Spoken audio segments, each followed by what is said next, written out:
Assalamualaikum warahmatullahi wabarakatuh. Perkenalkan, nama saya Alif Marwan Japir dengan NIM P27903123127.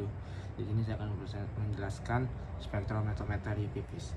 Pengertian spektrometer UV-Vis. Spektrometer UV-Vis merupakan suatu alat ukur yang digunakan dalam analisis sampel secara spektrofotometri. Spektro ini suatu metode analisis yang digunakan untuk menentukan jumlah konsentrasi suatu sampel melalui pengukuran serapan pada rentang panjang gelombang ultraviolet atau pada rentang panjang global sinar tampak atau visible. Cara kerja spektrometer UV-Vis. Cara kerja spektrometer itu dari sinar yang sumber radiasi diteruskan menuju monokromator. Cahaya dari monokromator diarahkan terpisah melalui sampel dan akan diserap oleh sampel. Sebuah cahaya akan menghasilkan sebuah konsentrasi dan absorbansi sebuah sampel. Proses penyerapan cahaya pada spektrometer panjang global tertentu diserap dan ditransisi elektronik. Hal-hal yang harus diperhatikan: larutan yang dianalisis merupakan larutan berwarna, panjang gelombang maksimum, kalibrasi panjang gelombang, dan absorbansi. Prinsip kerja spektrometer UV-Vis adalah interaksi yang terjadi antara energi yang berupa sinar monokromatis dari sumber sinar tertentu dan menyebabkan elektron tereksitasi dari ground state ke keadaan tereksitasi yang memiliki energi lebih tinggi.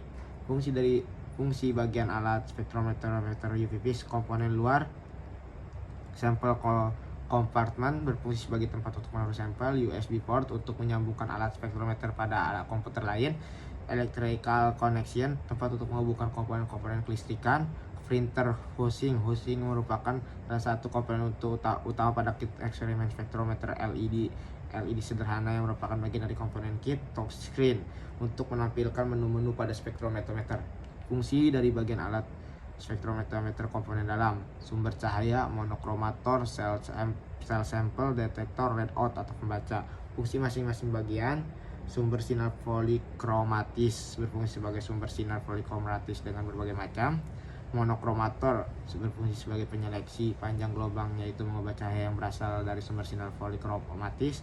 Sel sampel berfungsi sebagai tempat meletakkan sampel menggunakan kuvet sebagai tempat sampel. Detektor berfungsi menangkap cahaya yang diteruskan dari sampel dan mengubahnya menjadi arus listrik. Readout merupakan sistem baca yang menangkap isyarat listrik yang berasal dari detektor. Troubleshooting: serapan oleh pelarut, serapan oleh kuvet, kesehatan fotometrik normal, dan pengukuran dengan absorbansi sangat rendah. Kalibrasi spektrometer.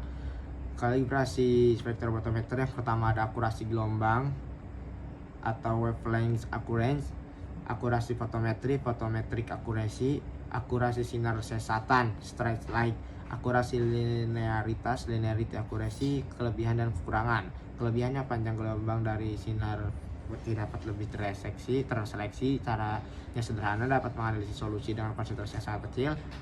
Penyerapan dipengaruhi oleh pH lingkungan, hanya dapat dipakai pada daerah ultraviolet, pemakaian hanya pada gugus fungsional, sinar yang dipakai harus monokromatis.